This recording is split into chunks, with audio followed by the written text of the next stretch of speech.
I think leadership is the key to all of it, right?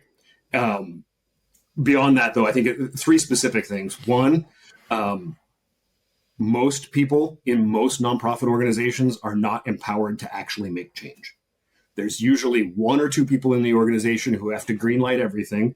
And then sometimes there's two or three other people who aren't even in the C-suite who can kill any good idea just because they've been around so long and they've got the internal credibility to be the naysayer that really hampers any kind of forward progress, right? So that's one. The other thing I think is truly there are a lot of leaders who are really afraid to change.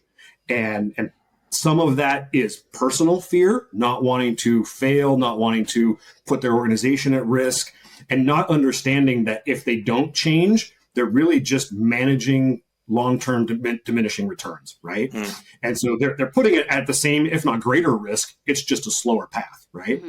And the third is, I think most nonprofit organizations don't understand that putting aside reserve working capital for investment and strategy change and testing is actually a really sound financial practice. And instead, the mentality is usually, if we raised it this year, we got to go spend it this year on program, right?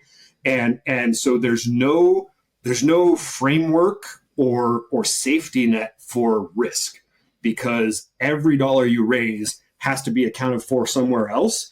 And so that it doesn't leave anybody flexibility to say, hey, I got this idea. It might or might not work. Let's test it. There are a couple of organizations that I've worked with that do that really well, but not like 98% just don't think about it that way.